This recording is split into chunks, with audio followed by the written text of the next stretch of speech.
Thank you for joining us and being with us and being so patient through what is now a little bit of a delayed session.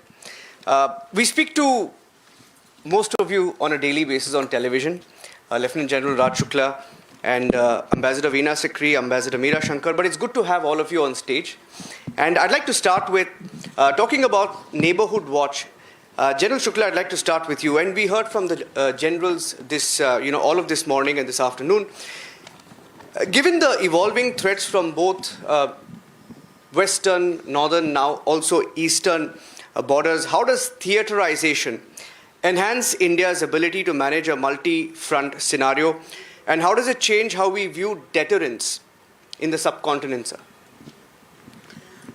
So, let me just give a small backdrop to this theaterization. And then I'll make 2 to 3 points. This whole concept of theaterization evolved from the Kargil Review Committee report and the national security reforms that followed. And the key architect was, of course, Mr. Subramaniam. Now see, what did he say? He first spoke of a DIA, then he spoke of theatre commanders, and then a CDS. Now, what was this trio supposed to do? The first and foremost, it was meant to take the Indian military out of its defensive crouch, start looking beyond LC and LAC. So the DIA was supposed to be modeled on the American DIA, who had a global, shall we say, visage. Now, if it is not global, in our case, it should at least be regional.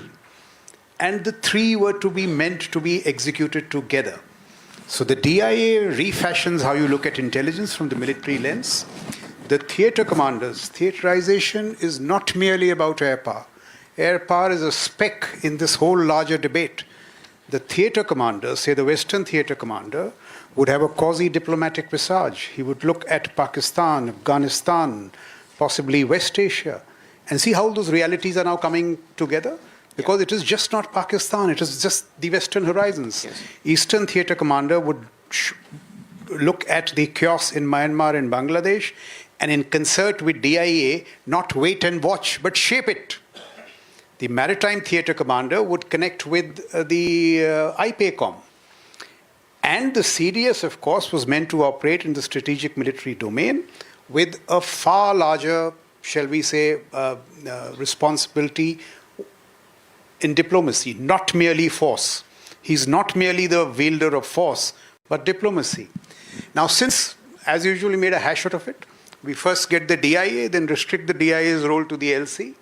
Theaterization, so it's nowhere in sight. And, of course, we created the CDS. But unless all these three things come together, a foreign policy which rests on two pillars, force and diplomacy, will continue to punch below its weight. Let me give you some examples from Sindoor. The streets of Washington and the doors of the White House were opened to Munir by Kuruvilla, the CENTCOM boss, military man. So military to military diplomacy matters. We don't even have a presence. In my last year as the army commander, when the whole argument was being made, we settled for a colonel. A colonel cannot match Munir. A country of India's size, and shall I also say now what we are getting, Viksit and all that, all those ambitions we have, should have a 3-star in IPACOM and a 3-star in CENTCOM. It matters. I happened to be in Washington the same week that Asim Munir was there. The point was not that why he was lunched by Trump.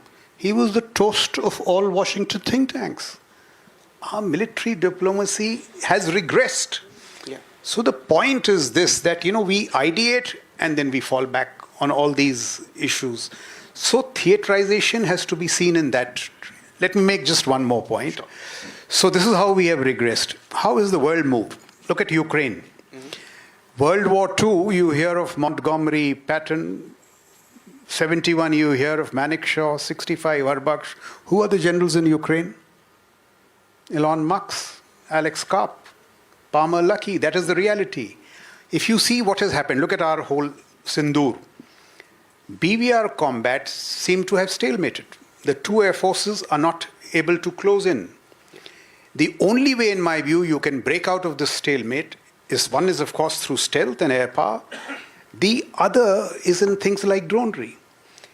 Does it surprise you that Ukraine, a country without an air force and a navy, has held a very formidable military power at bay for 3.5 years?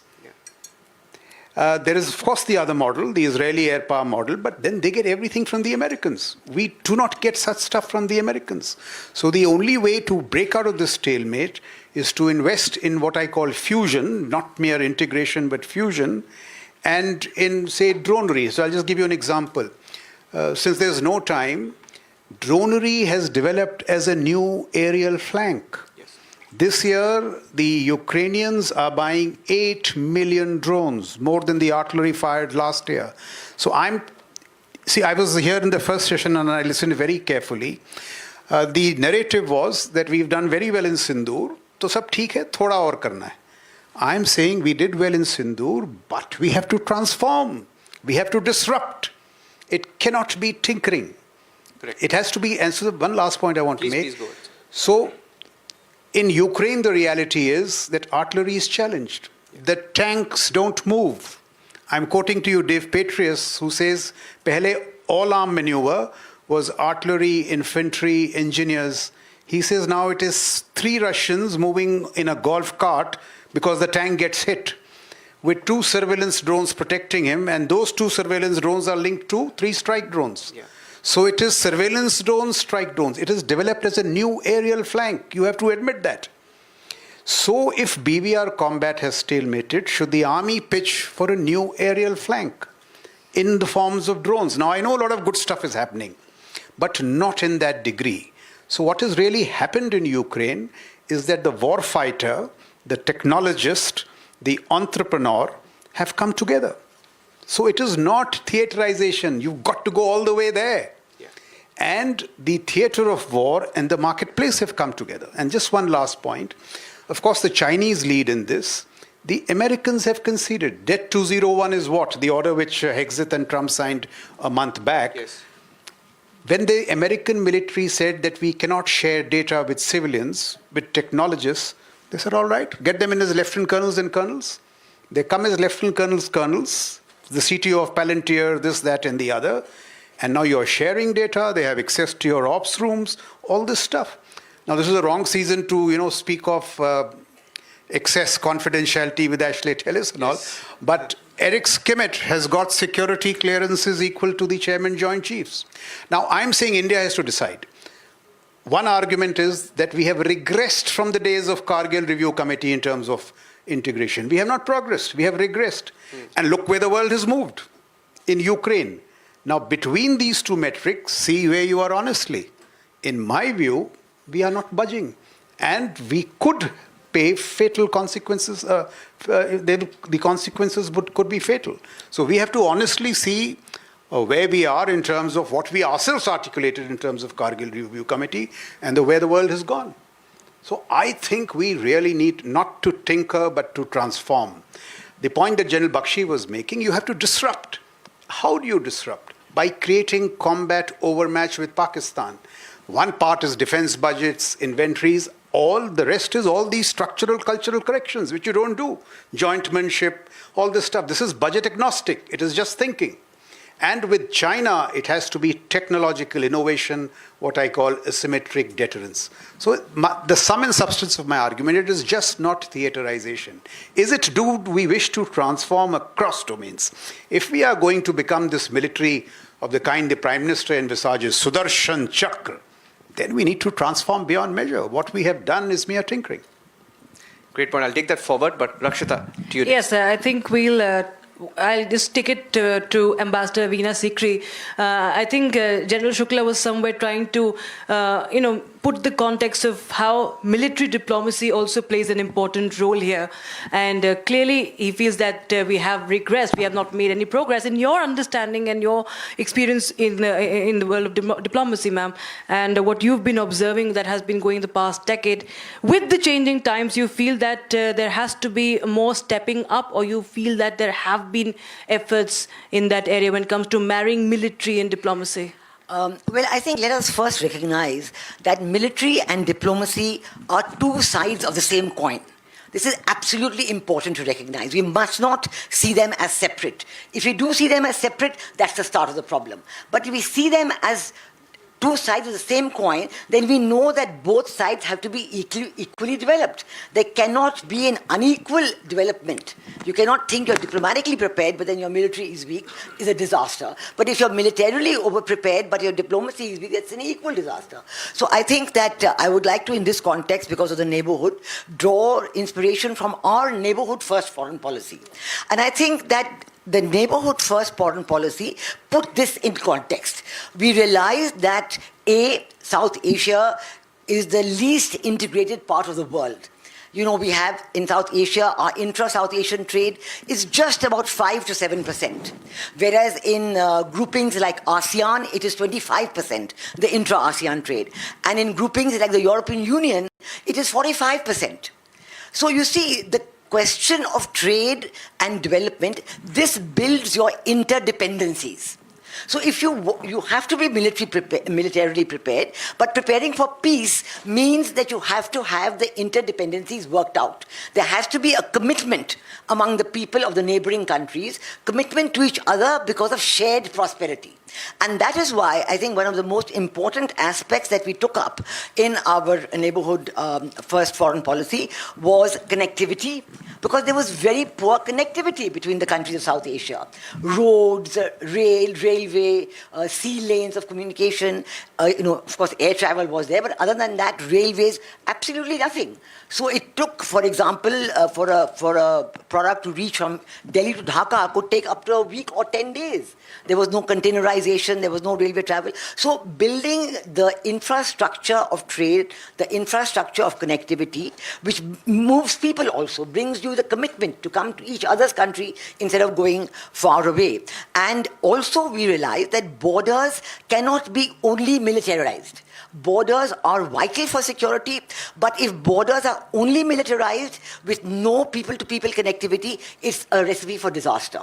Because then the people move away and there are empty spaces where either illegal immigrants or illegal activities, drug smuggling, people smuggling, women smuggling, children smuggling, all that stepped in. So that is why the whole idea of the neighborhood first foreign policy is to blend the importance of security with the importance of living together. So we have in addition to building your connectivity, trade and development, you also have 5 principles that we are trying to develop for our neighborhood first foreign policy. These are Shanti, you want peace; Samvad, you want conversation, you want dialogue; Samman, you want respect. You must give respect to your neighbors, no matter how small or they are compared to you. You have to have complete equality and respect. There must be mutual respect, mutual sensitivity and mutual understanding. And then there has to be samriddhi, prosperity. Now the other person is not going to believe in you until he shares your prosperity, until he feels he has a stake in your prosperity. India cannot grow economically unless our neighboring countries believe in that prosperity, that if they share it, it's valuable to them. And the fourth is Sanskriti, our shared civilizational heritage. So these are the 5 principles on which all our programs are done. And I would like to say here that perhaps it is the success of India's neighborhood first foreign policy in the last 10 years that has drawn a lot of unwanted attention. Let me talk about India and Bangladesh, for example.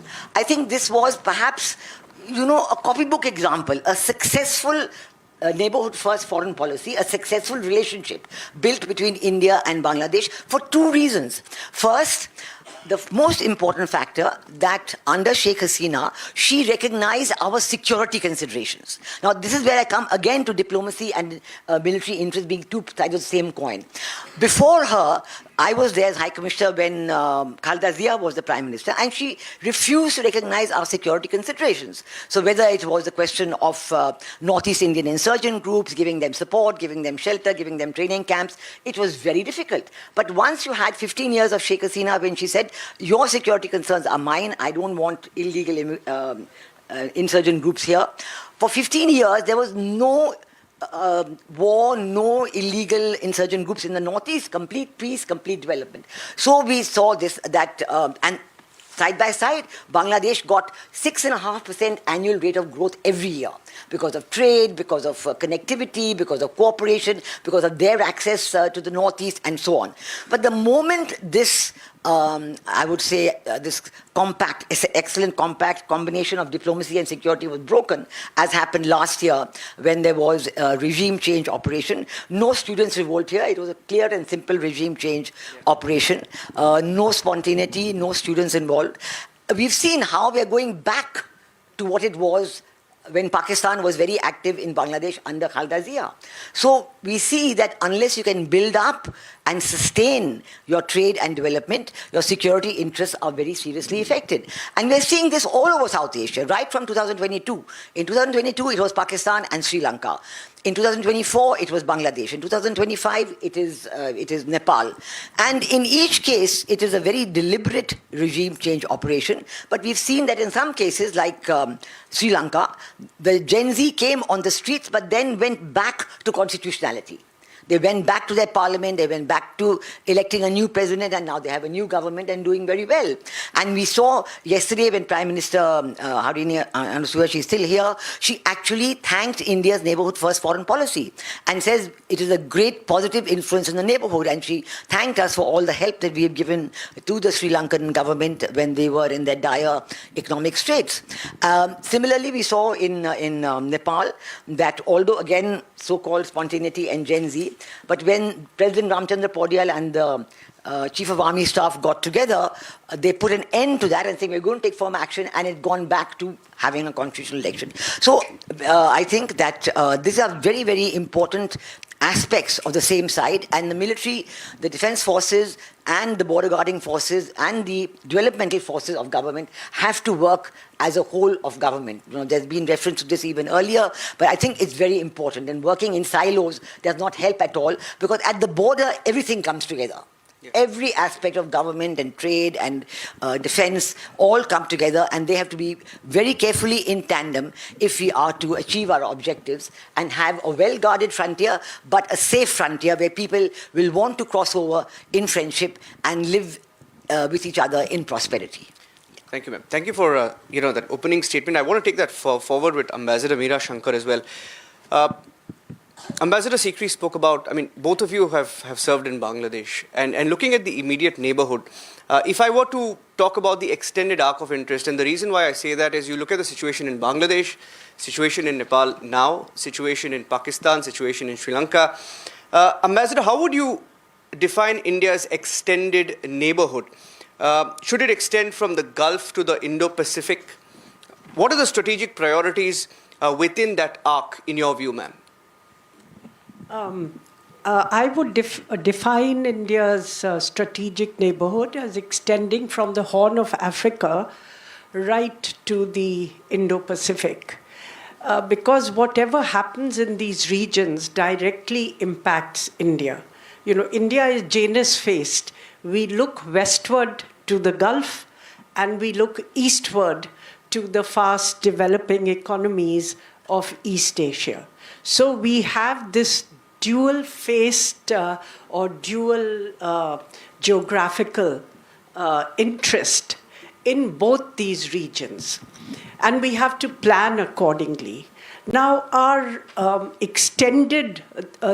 security policy in the extended neighborhood has to, help build a more balanced security environment for India in the face of China's increasing assertiveness and sometimes even aggression, as we have seen on our border.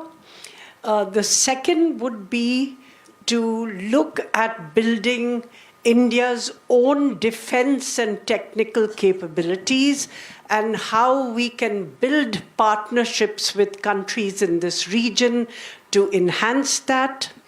And this would include both imports of defense equipment as well as joint development, joint production, joint research as well. The third would be to ensure India's economic security, and that would mean building resilient supply chains which are not prone to or susceptible to domination or weaponization by any country. And we've seen increasingly that trade and access to limited resources is being used as a leverage or as a weaponization in global relations. And this would also include access to resources. So when we look at the extended neighborhood, this would be the objectives of our diplomacy. And finally, it would be also to build connectivity, because, you know, whatever connections we had, because India was the heart of the British Empire, and it had connections running westward to Aden, southward to Colombo, eastward into East Asia. But these connections were severed for political reasons as a result of partition.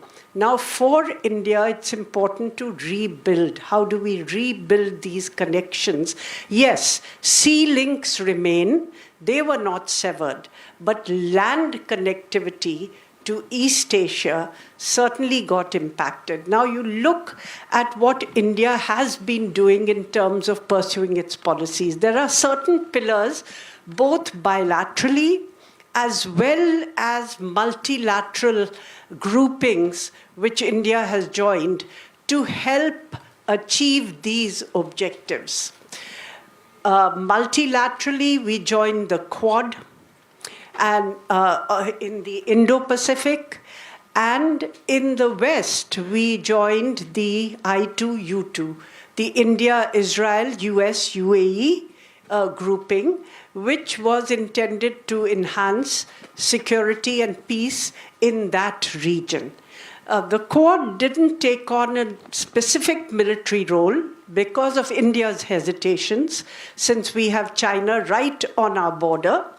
But we did get into the area of enhancing maritime security cooperation, particularly sharing of information with regard to domain awareness in the Indo-Pacific. Other than that, there were initiatives on resilient supply chains, access to critical minerals. Australia, for instance, is a key source of critical minerals, but all the processing of those minerals is done in China, which has near dominance in that area. So now one of the agreements that we have signed with Australia is an MOU on critical minerals, and we are looking at joint development of those resources, joint investment, joint sharing of technology. Whether we are able to take it forward will depend on how business gets involved in pursuing these initiatives. Similarly, with regard to building defense capabilities, South Korea is the 10th largest defense exporter in the world. It aims to become the 4th largest by 2027. I'm not sure it will, but it has equipment, it has systems. And with South Korea, L&T has developed the Vajra howitzer, for which an order has been placed also for 100 howitzers by the Indian Army. So that's an example of co-production, joint development. And your challenge is going to be in terms of how we can expand this and raise this to scale. Similarly, with Japan, we have military exercises, training, etc. We signed an MOU on defense cooperation during the Prime Minister's recent visit. And in terms of co-production of defense equipment, they have helped to develop jointly a MAST for the Navy. So this helps with regard to stealth and secure communications for the Navy.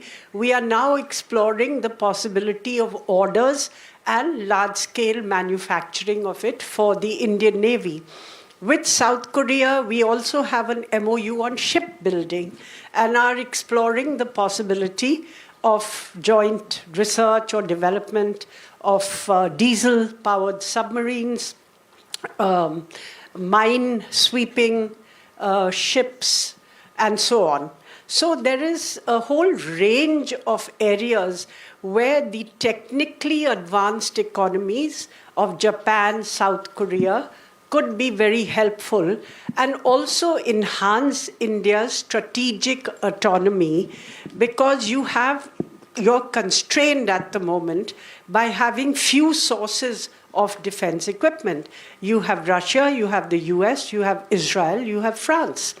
And Russia has been engaged in the Ukraine war, so supplies are constrained. Israel has been engaged in the Gaza operation, so supplies are constrained. It leaves just France and the US. And you would want to have a larger basket of suppliers, and suppliers who are willing to help you build your capabilities. So recent visits to Australia and Japan, Australia by Rajnath Singh for the defense dialogue at the ministerial level, the first one, and to Japan by the Prime Minister in August, have helped to seal these partnerships and to take them to the next level.